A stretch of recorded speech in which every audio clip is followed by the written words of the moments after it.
자, 2강 시작합니다. 성립시기. 자, 매년 내는 거죠? 종합부동산세, 재산세, 지역자본시설세는 매년 내는 거다. 이거는 구체적으로 뭐다? 소방분입니다. 자, 어떤 용어가 존재한다? 과세기준일. 몇 월 며칠? 6월 1일. 그래서 6월 1일 소유자가 내는 세금이죠. 그래서 6월 1일이 되면 재산의 소유자는 세금 낼 의무가 성립한다. 그럼 이거는 매년 내는 거니까 처음부터 뭐다? 고지서가 날라오죠. 과세권자가 결정하면 무조건 확정된다. 그러나 종부세는 양다리 걸칠 수 있죠. 나는 결정 싫어. 선택하면 어떻게 한다? 신고할 때 확정됩니다. 그래서 종합부동산세는 선택하면 신고로 갑니다. 이때 정부 결정은 없던 걸로 본다. 종부세는 양다리 걸쳐 있어요. 이 두 가지는 무조건 결정할 때 확정되고, 종부세는 원칙은 결정인데 선택할 때는 신고하면 확정됩니다. 자, 10번. 자, 농어촌 특별세와 지방교육세, 이거는 본세와 함께 납부하는 부가세입니다. 그리고 지방소득세, 그럼 지방소득세는 소득세의 10%죠? 10%를 별도로 신고 납부합니다. 이거 독립세입니다. 지방소득세는 항상 소득세의 10%는 별도로 신고 납부하는 독립세네. 그럼 이해는 딱 세 가지는 뭐다? 본세랑 같이 성립한다고요. 본세와 함께 납부하는 세금이니까 성립할 때 같이 성립하고, 이것도 소득세, 본세가 뭐다? 성립되면 지방소득세도 뭐다? 같이 성립한다. 그리고 확정은 뭐다? 본세 확정 방법에 따라 같이 확정됩니다. 본세가 신고 납부하는 세금은 신고할 때 뭐다? 확정되고, 본세가 정부가 결정하죠? 정부가 결정할 때는 역시 뭐다? 본세가 확정되면 같이 확정된다고요. 그래서 이 세 가지는 본세 납세할 의무가 성립할 때 같이 성립하고, 본세 확정 방법에 따라 같이 확정된다. 본세가 신고하는 세금은 신고할 때 확정되고, 본세가 결정되는 세금은 결정할 때 확정된다.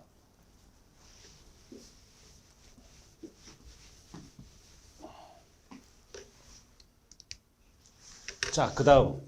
자, 어렵게 나왔을 때. 자, 나왔다. 예정 신고하는 세금은 반드시 말일이 들어가야 돼요. 과세 표준 금액이 발생한 달에 말일날 성립하고, 다 소득세, 소득세, 소득세, 소득세잖아. 네 가지예요. 그래서 중간연합하는 소득세는 뭐다? 중간. 중간을 자르면 돼. 중간연합이 끝나는 때 언제? 6월 30일. 일반 소득세는 뭐다? 과세 기간이 끝나는 때 성립하지만, 중간 납부하는 소득세는 중간 연합이 끝나는 때, 중간 6월 30일. 그리고 원천 징수하는 소득세, 특별 징수하는 소득세, 이거 급여날, 월급날 소득세를 원천 징수하고, 이 녀석의 몇 프로? 10%는 지방소득세를 특별 징수합니다. 그럼 원천 징수하는 소득세는 급여를 지급할 때 성립합니다. 근로소득세. 그래서 급여를 못 알아듣게끔 소득금액, 수입금액을 지급할 때, 그래서 근로소득세를 원천 징수한다고요. 줄여서 소득세. 그리고 이 녀석의 몇 프로? 10%. 지방소득세죠? 이 지방소득세는 소득세를 원천징수할 때, 그래서 원천징수하는 소득세는 소득금액, 수익금액을 지급할 때, 급여를 지급할 때 성립하고 원천징수죠. 그리고 원천징수한 세금의 10%는 지방소득세로 특별징수한다. 그럼 지방소득세는 어떤 용어가 존재한다? 원천징수할 때 성립한다고요. 10%를. 그리고 이거는 특별한 절차 없이 성립과 뭐다? 확정이 동시에 나타납니다. 성립과 확정이 동시에 나타난다. 월급날 지방 근로소득세를 원천징수하고 월급날보다 원천징수할 때 지방소득세를 10% 띄고, 그래서 이 두 가지는 성립과 확정이 특별한 절차 없이 동시에 확정됩니다. 자, 또 하나 적어둘 거는 뭐가 있다? 인지세도 마찬가지야. 계약서 쓸 때. 인지세는 언제? 문서를 작성할 때. 계약서 쓸 때. 작성할 때. 성립하고 문서를 작성할 때 역시 동시에 확정된다.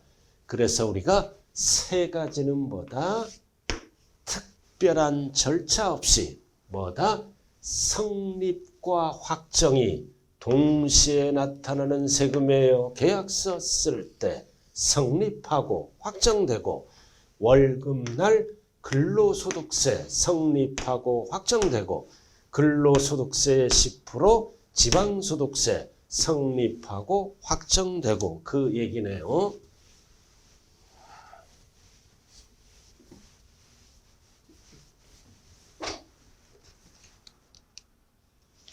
자, 그럼 지금부터는 뭘로 들어간다? 납세할 의무, 소멸되는 사유. 그래서 조세 채권이 소멸되는 사유는 5가지가 있어요. 세금을 내고 소멸되고, 미실현, 세금을 납부 안 했지만 법에 의해서 소멸되는 거, 납부 또는 충당. 충당이 뭐다? 환급받을 세액과 뭐다? 납부할 세금을 상계 처리하는 겁니다. 상계 처리한다. 그러면 환급 못 받죠? 그럼 환급받을 세금은 납부에 충당됐다 그래요. 그리고 법에 의해서 부과 취소, 이거는 처음부터 무효입니다. 그러니까 부과 취소 절대 철회하면 안 돼요. 이거는 연기사유입니다. 부과 취소, 잘못 부과된 세금은 처음부터 없던 걸로 합니다. 무효. 그리고 제척기간이 만료될 때, 제척기간이 뭐다? 세금을 부과할 수 있는 기간. 그래서 세금을 부과할 수 있는 기간에 부과를 해야 돼. 그럼 그 기간이 만료되면 소멸되고, 그럼 이 기간 안에 세금을 부과하면 이제 뭐가 시작된다? 징수권. 그래서 세금은 이제 소멸시효가 완성됩니다. 그래서 이 단어 꼭 기억해야 돼요. 제척기간은 세금을 부과할 수 있는 기간. 그럼 부과를 하죠. 이 기간 안에 소멸시효는 징수권, 징수할 수 있는 기간.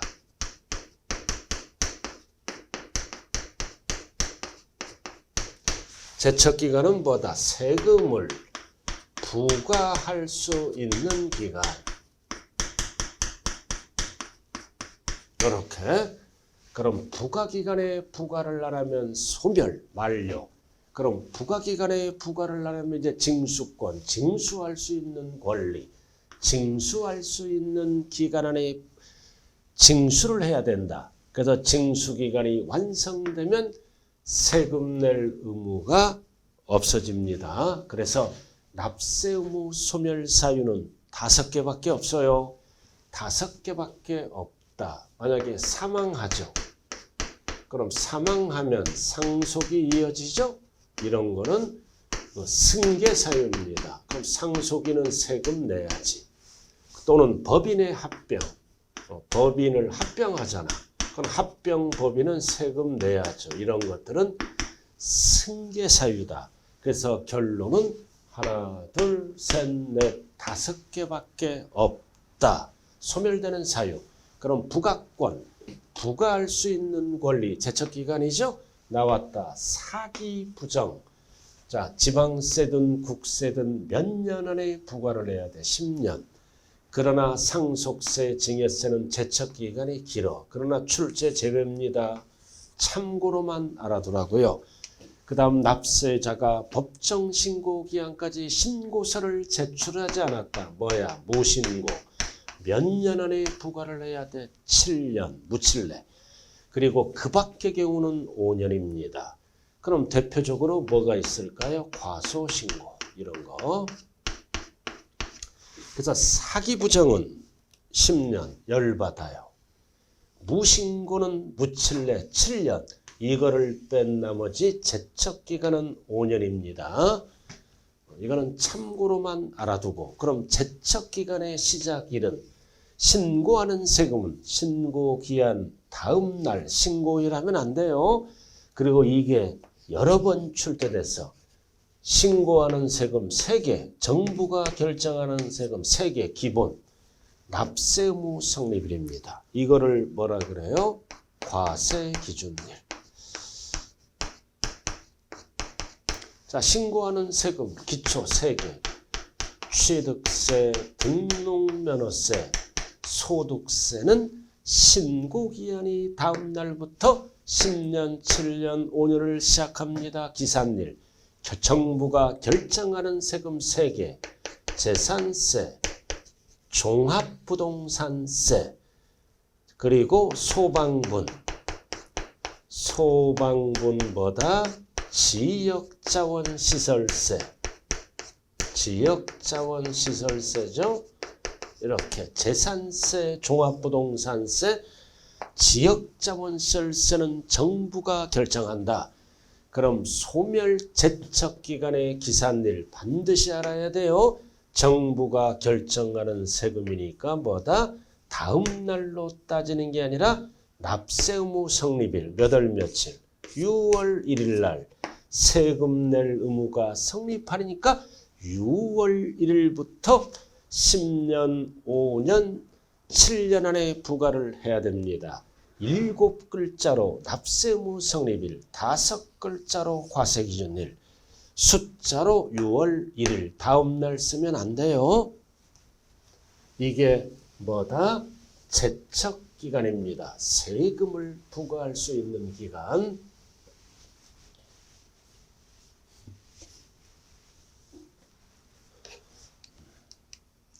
자, 소멸시효. 자, 이렇게 해서 제척기간 안에 세금을 내라고 고지서가 날라오죠. 징수권. 그럼 소멸시효가 뭐다? 징수할 수 있는 기간. 그래서 일정 기간 안에 징수를 안 하면 소멸시효가 완성돼서 조세채권이 소멸됩니다. 그래서 원칙은 5년 안에 걷어야 돼. 단 5억 이상의 국세는 10년으로 늘어납니다. 그러나 지방세는 5천만 원 이상은 10년으로 늘어나. 단 여기서 주의할 거는 이 5천만 원 계산할 때 가산세를 포함한다 그러면 안 돼요. 제외. 국세는 안 씁니다. 가산세를 제외한다. 제외해서 5천만 원 이상이 돼야 돼요. 돼야 된다고요. 체납된 조세가 4억 8천이야.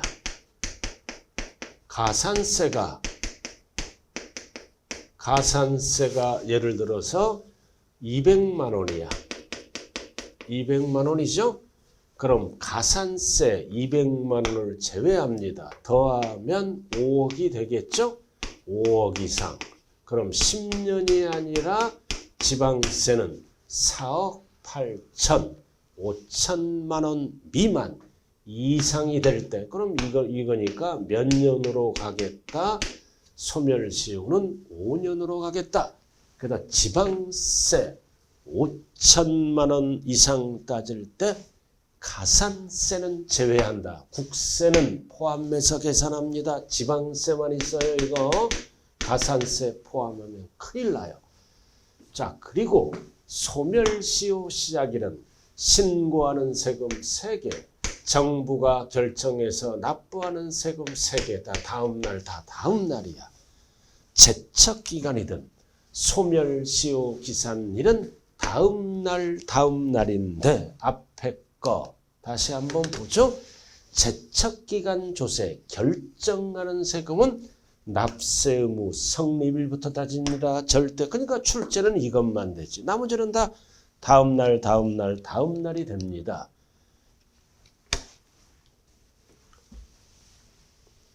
자, 그리고 이 소멸시효는 원칙이 뭐다? 5년 안에 징수를 안 한다. 또는 10년 안에 징수를 안 하면 소멸시효가 완성돼서 조세채권이 소멸하죠. 자, 그럼 4년 경과했다. 그럼 1년만 버티면 세금 안 냅니다. 그럼 뭐가 있다? 중단이란 법이 있어. 중단. 그래서 고지서가 날라왔다, 독촉장이 날라왔다, 최고장이 날라왔다, 세금 달라고 교부 청구한다. 그래도 안 되면 압류가 들어갑니다. 이런 게 중단 사유야. 이 중단 사유는 뭐다? 딱 보니까 세금 낼 의사가 없는 자들이야. 근데 정지는 세금 내려고 분할 납부를 신청합니다. 연부연납을 신청합니다. 천재지변, 유예, 미루죠? 소송이 진행될 때 이거는 정지사유다. 이거는 뭐다? 세금 낼 의사가 있는 경우다. 자, 1년 버티면 세금 안 내죠? 중단이야. 고지서가 날라왔어. 고지서가 날라오면 4년을 인정 안 해. 인정 안 하고 다시 몇 년을 시작하는 거다? 5년을 다시 시작하는 게 중단 사유입니다. 근데 정지야. 정지. 분할 납부 6개월을 신청했어. 6개월을 신청한 거는 뭐다?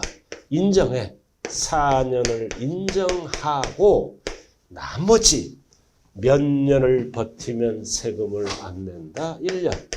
1년. 단 분할 납부를 6개월 신청하면 1년은 뭐다? 1년은 진행이 안 됩니다. 6개월 신청하면 소멸시효가 진행 안 돼. 진행 안 되고 당연히 1년을 버텨야 됩니다. 그럼 이거를 어떻게 구분하나요? 기간이 들어가면 정지사유. 이 기간 동안에는 소멸시효가 진행된다, 안 된다? 안 된다. 그대로 1년 버텨야 돼요. 그리고 기간이 없는 거는 중지사유다. 새롭게 다시 5년을 시작합니다. 자, 이것도 좀 알아둘 필요가 있네요. 그래서 시효와 정지사유는 어디서만 쓰는 거야? 소멸시효. 제척기간에는 안 써요. 그죠? 제척기간에 쓸 수가 없잖아요. 돈 걷는 게 목적이므로 중단이란 법을 만들어서 계속 5년을 다시 시작합니다.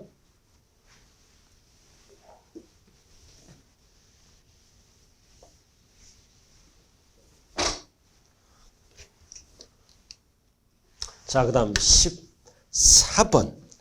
자, 조세채권과 피담보된 채권, 저당권, 전세권 이런 거를 피담보된 채권이라고 얘기를 합니다. 그래서 법정계일은 세금이에요. 세금, 조세채권, 전후에 조세채권과 피담보된 채권이 경합을 벌이면 우리는 뭐를 알아야 돼? 배당, 순위, 순서를 알아야 됩니다. 자, 예를 들어서 갑소유 건물에 의리, 저당권 설정 등기가 들어왔네요. 피담보된 채권이 들어와 있어요. 그럼 세금도 체납합니다. 그럼 지자체나 세무서는 압류가 들어가죠. 그래서 이 부동산에 압류가 들어가서 매각합니다. 그래서 매각대금 100억이 결정돼. 그럼 100억이 결정되면 순서대로 순위를 정해서 배당합니다. 그럼 여기에서 용어를 알아야죠. 압류에서 매각대금까지 소요된 일체의 비용.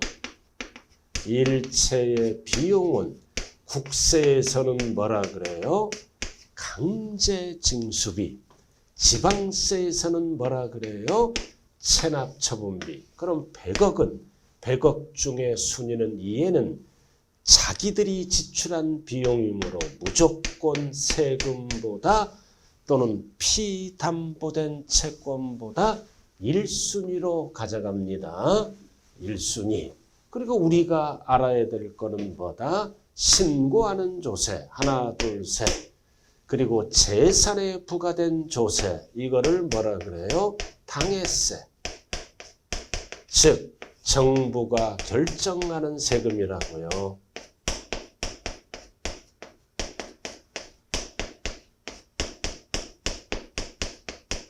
이렇게 나왔다. 자, 신고하는 세금은 취득세, 등록면허세, 소득세는 법으로 정한 기일, 조세채권, 신고일이 법정기일입니다.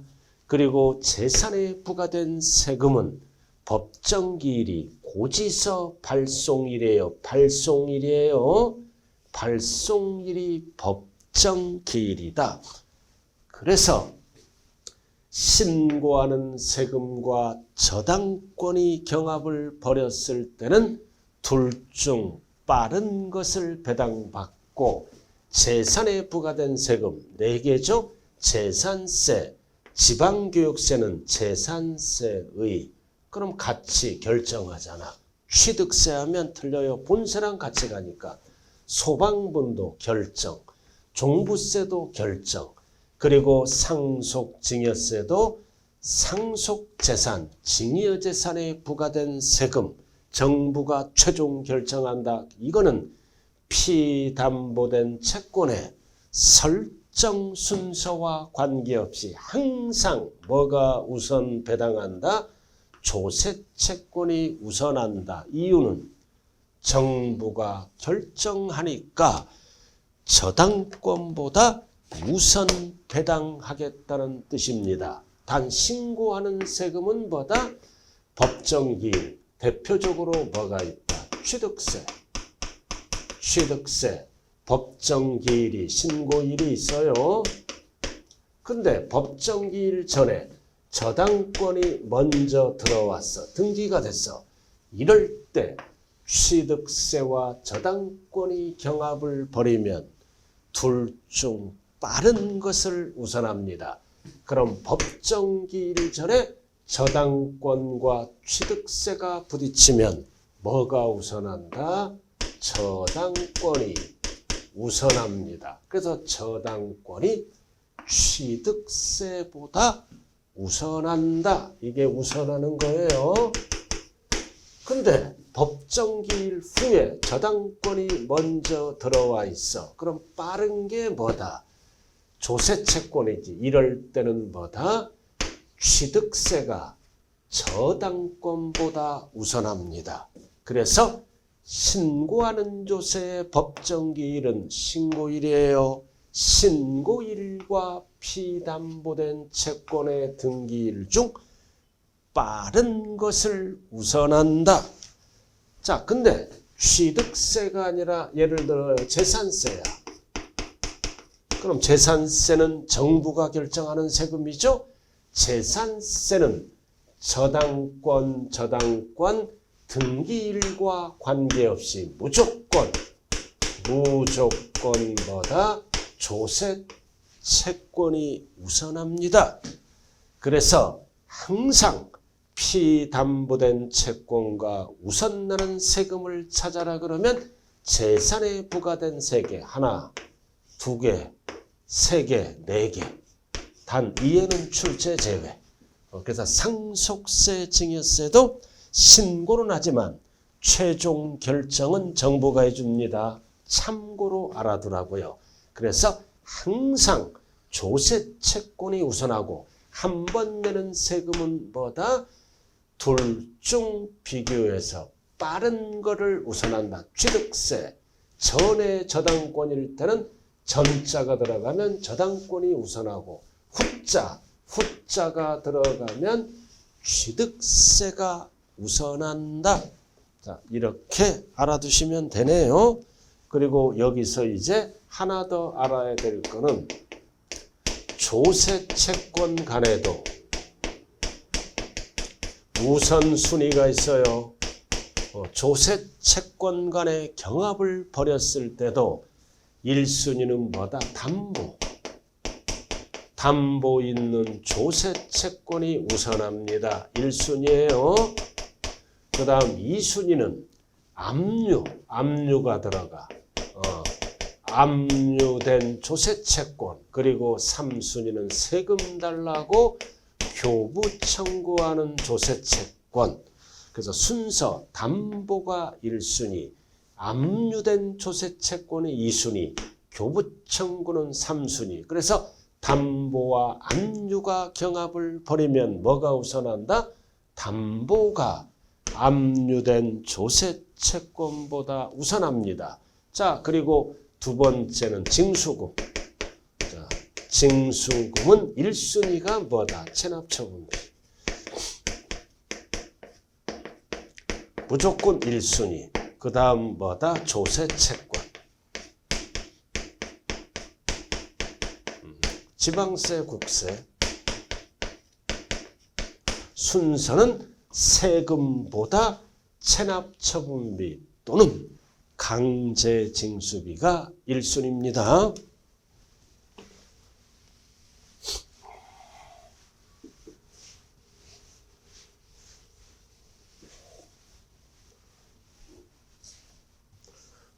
자, 그래서 뭐다? 피담보된 채권, 저당권, 전세권과 세금이 경합을 벌이면 재산에 부과된 세금 하나, 둘, 셋, 네 가지는 정부가 결정하므로 항상 피담보된 채권보다 항상 조세 채권이 우선한다. 그러나 신고하는 세금은 항상 우선하지 않습니다. 저당권의 등기일과 비교해서 빠른 것을 우선한다. 그럼 조세 채권이 우선한다. 그러면 조세 채권 상호 간에도 순서가 있죠. 1순위는 담보, 2순위는 압류된 조세 채권, 3순위는 교부 청구된 조세 채권, 압류. 1순위가 아니라 담보, 압류, 뭐다? 교부 청구. 그리고 징수금. 걷는 돈이죠? 이게 1순위야. 그 다음 2순위가 뭐다? 세금입니다. 항상 이에는 과세권자가 지출한 비용이므로 세금보다 우선한다. 이 정도 알아두시면 되네요. 자, 15번. 자, 조세의 권리제도. 자, 기본만 알아두면 돼요. 조세의 권리제도가 나왔다. 즉, 세금 고지서가 나왔다. 불복합니다. 승복을 안 하고 불복한다. 어떨 때? 지방세 관계법에 따라 처분으로 위법 또는 부당한 처분을 받았거나 또는 필요한 처분을 받지 못하여 권리 또는 이익을 침해당한 자는 불복해서 권리를 구제받아야죠. 즉 이의신청 심판 청구를 할 수 있다. 그 얘기입니다. 그러나 불복 청구에서 제외, 이의신청 심판 청구를 할 수 없는 경우도 있다. 통고.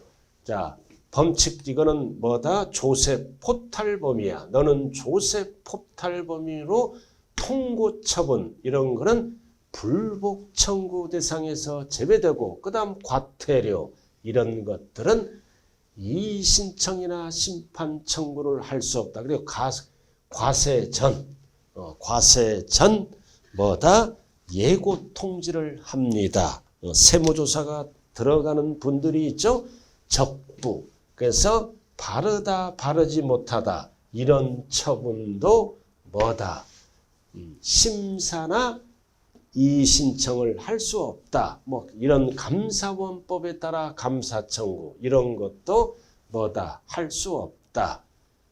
이의신청 심판 청구에 대한 처분을 받았기 때문에 또 할 수 없는 거죠. 다만 이의신청은 선택사항이야. 이럴 때는 뭐다? 심판 청구를 하는 경우는 제외에서 제외니까 할 수 있다죠. 그럼 시험은 뭐만 나와? 이해와 과태료 1번, 2번만 나와요. 범칙금의 통고처분. 너는 조세 포탈 범이야. 범죄행위죠.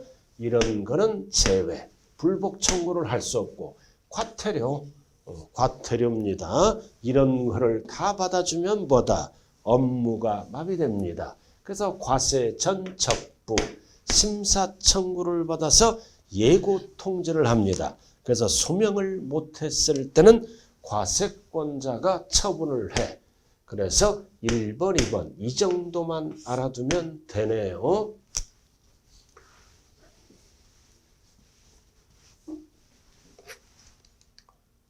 자, 그리고 원래 이의신청 심판 청구는 본인이 해야 돼. 납세자가. 그러나 납세자가 부득이한 사유로 못했을 때는 대리인이 할 수 있다.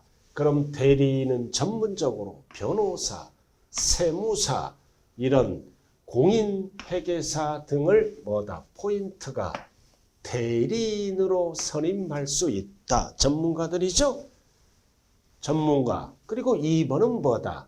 이의신청인은 신청 또는 청구 금액이 지방세입니다. 1천만 원 미만.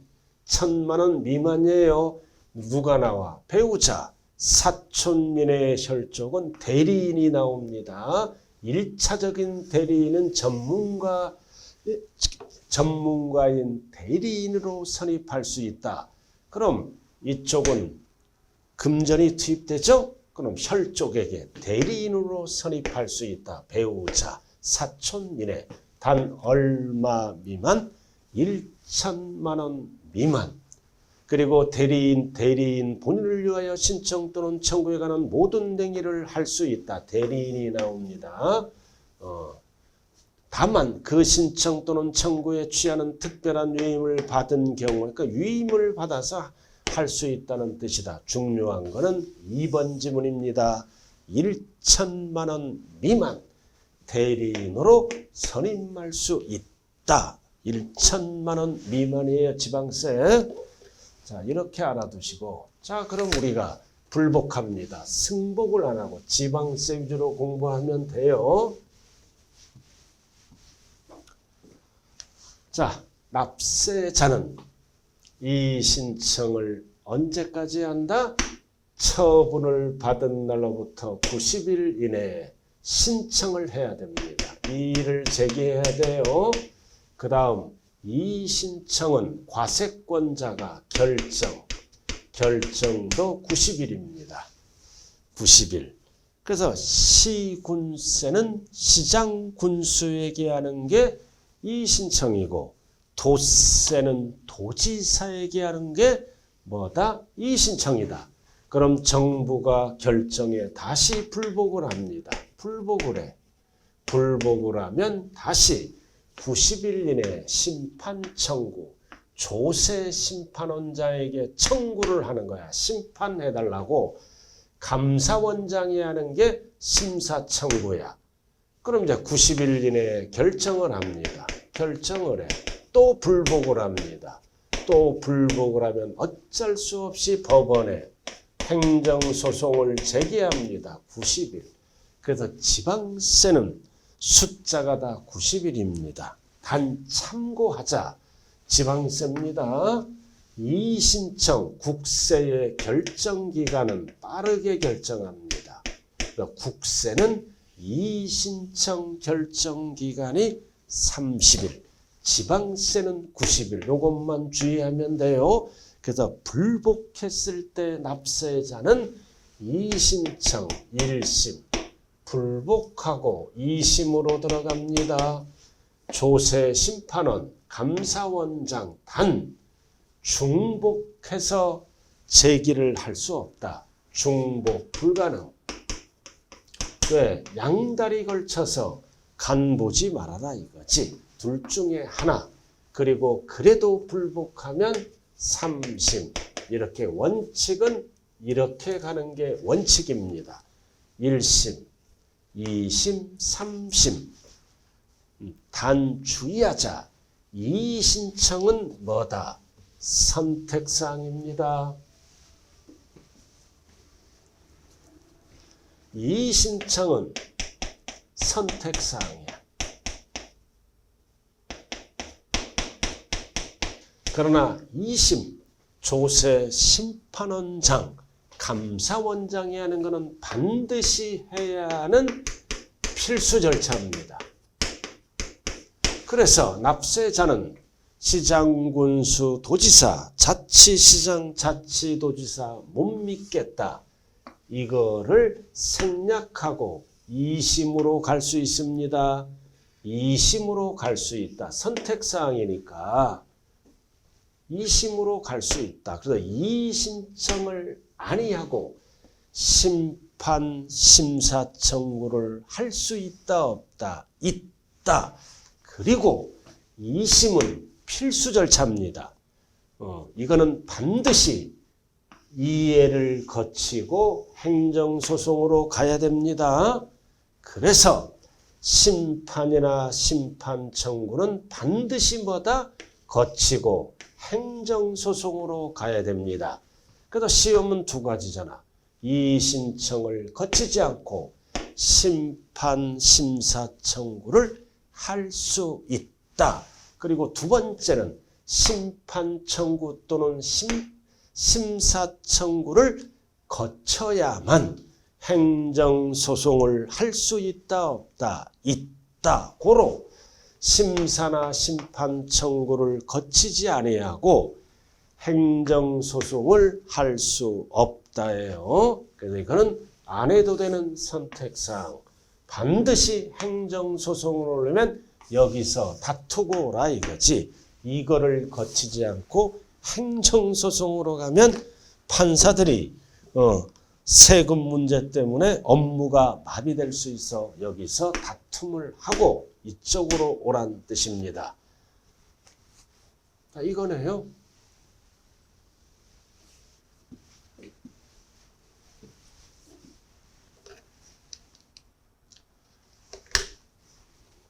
자, 조세의 구조제도, 국세. 자, 국세든 지방세든 뭐다?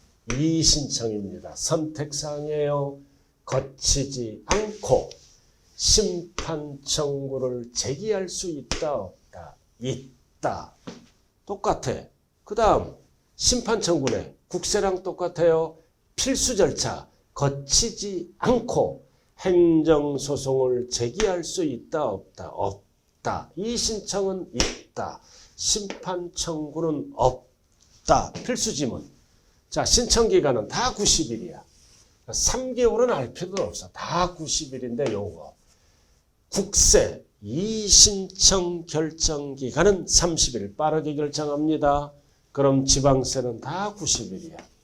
다 90일이네요. 3개월 알 필요도 없고요.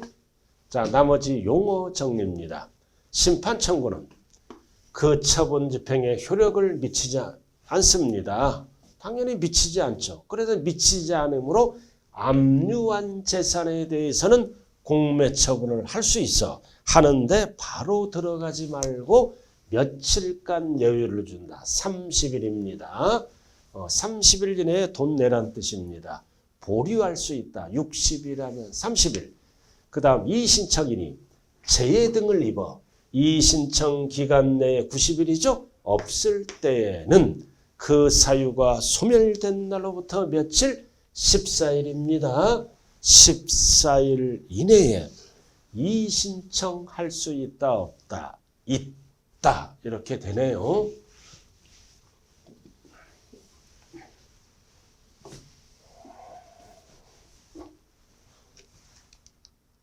자, 결정사항. 자, 결정하잖아요. 결정하는 방법은 세 가지가 있어요. 각하, 기각, 인용 결정을 내린다. 그럼 이거는 청구 요건을 갖추지 못해. 이거는 심리하지를 않습니다. 아예 서류를 보잖아. 배척하는 거다. 대표적으로 신청기간이 경과 90일. 지나서 했어. 서류 미비. 그럼 이런 거는 검토 전에 거절한다. 배척. 이거를 뭐라? 각하. 대표적으로 90일 지나서 하면 심리하지 않고 바로 배척. 이 얘기는 검토 전 거절한다. 그럼 기각은 뭐다? 신청기간 이내에 했어. 예를 들어서 90일 이내에 신청했다고요. 이거는 불복 신청을 받아들이지 않고 배척한다. 이거는 뭐다? 검토 후 거절하는 거야. 제대로 신청했어. 90일 이내. 검토 거절하는 거를 기각. 그럼 이거는 납세무자가 진 거야. 내가 진 거야. 근데 불복 신청을 받아들여. 그럼 이거는 내가 이긴 거야. 이거는 뭐다? 인용 결정이다. 그럼 기각은 뭐다? 이유 없다. 제대로 했는데 이유 없다. 배척, 기각 결정. 이거는 뭐다? 이유 있다. 무슨 결정? 인용 결정을 내리고 각하는 아예 90일 지나서 심리하지 않고 뭐다? 서류를 검토 전에 거절하는 거를 각하라 그래. 그럼 시험은 이렇게 나와. 이 신청이 이유 없다. 무슨 결정? 기각 결정. 내가 진 겁니다. 이유 있다 그러면 무슨 결정? 인용 결정. 이런 결정을 내리게 되네요. 자, 이 정도만 알아두시면 되고요. 자, 그 다음 서류의 송달. 자, 송달. 세금을 내라고 우리들에게 고지서가 날라옵니다. 세금을 내라고 우리들에게 고지서가 날라와 즉 과세관청이 행정처분이 담긴 내용을 납세자에게 알리는 절차, 고지서를 송달해서 알리죠. 세금 내라고. 그럼 알리는 방법은 교부송달, 우편으로 보내고 전자송달, 유치송달, 공시송달 이런 게 있어. 서류를 보내는 방법, 알리는 방법은 교부는 송달 받을자의 서류를 직접 전달하는 방법이고 우편 송달은 일반 우편이나 등기 우편에 의해서 송달하는 방법이고 그 다음 전자송달은 정보통신망을 이용하여 즉 이거는 선택했을 때만 납세자가 전자송달을 신청하면 고지서가 컴퓨터에 딱 뜬다고요. 전자송달. 그래서 교부송달, 우편송달, 전자송달이 뭐다? 불가능한 경우는 뭐다? 국세청 홈페이지나 관할세무서, 지방자치단체 통신망에 또는 시군의 게시판에 게시하거나 또는 일간신문 등의 게재에서 알리는 방법을 공시송달이라 그래. 그럼 공시송달의 효력은 역시 뭐다? 시군 게시판에 게시를 하죠. 14일 관보에 게재를 하죠. 14일이 지나면 송달된 걸로 본다. 자, 그럼 공시송달 사유는 네 가지가 있죠. 주소 또는 영업소가 분명하지 않아. 분명하지 않으니까 1번, 2번, 3번이 안 되는 거야. 그 다음 주소가 국내가 아니라 국외, 곤란해. 그 다음 3번 서류를 우편으로 송달했으나 받을 사람이 있는 게 아니라 없어. 그래서 반송되죠. 그래서 곤란하다고 인정될 때는 공시. 그리고 4번 세무 공무원이 2회 이상 납세자를 방문합니다. 단 처음 방문한 날과 마지막 방문할 사이 기간이 3일 이상 돼야 돼요. 서류를 교부하였으나 포인트가 뭐다? 받을 사람이 없는 것으로 확인되면 역시 공시송달을 합니다. 자, 이렇게 되고, 자, 그 다음 이 4번이 나왔죠? 4번이 뭐다? 서류를 송달한 장소에 송달을 받을 자가 있어. 정당한 사유 없이 수령을 거부하면 우편함 등에 두고 오면 돼. 이런 거를 뭐라 그런다? 유치송달이라 그래. 자, 받을 사람이 없을 때는 공시송달을 했는데 받을 자가 있어. 정당한 사유 없이 거부하면 두고 오면 된다. 이런 거를 무슨 송달이라 그래요? 유치송달. 그래서 공시송달 사유에 4가지가 있죠? 이 유치송달을 싹 집어넣습니다. 그럼 오지선다형 만들 수 있네요? 그럼 유치송달은 받을 자가 있는 경우, 이거는 받을 사람이 없는 경우를 얘기합니다. 자, 이렇게 해서 송달 방법 해봤네요.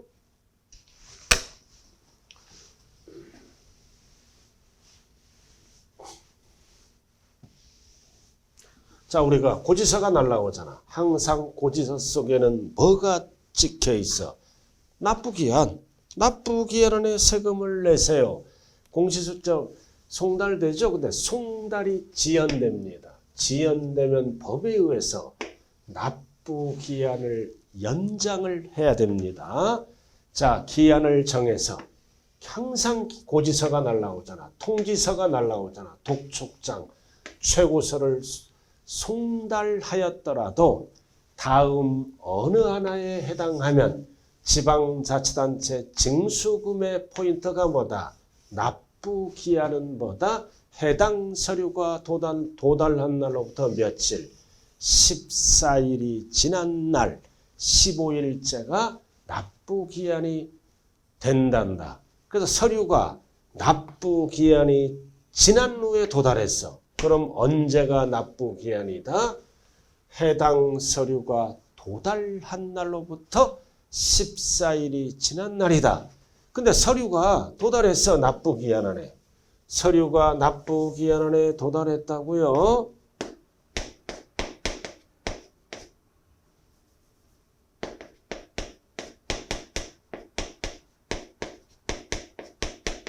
도달했어. 근데 납부기한 7일. 납부기한, 이게 납부기한이죠? 납부기한, 서류가 도달하는 7일 이내에 납부기한이 됐어. 그럼 납부기한 7일 이내에 도달한 거야. 그럼 납부할 수 있는 시간적 여유는 7일밖에 없잖아. 연체해버리잖아요. 그래서 너무 촉박하다. 7일 이내에 납부기한입니다. 됐을 때는 어떻게 한다? 납이 도달했잖아. 역시 며칠? 14일이 지난 날을 납부기한으로 한다.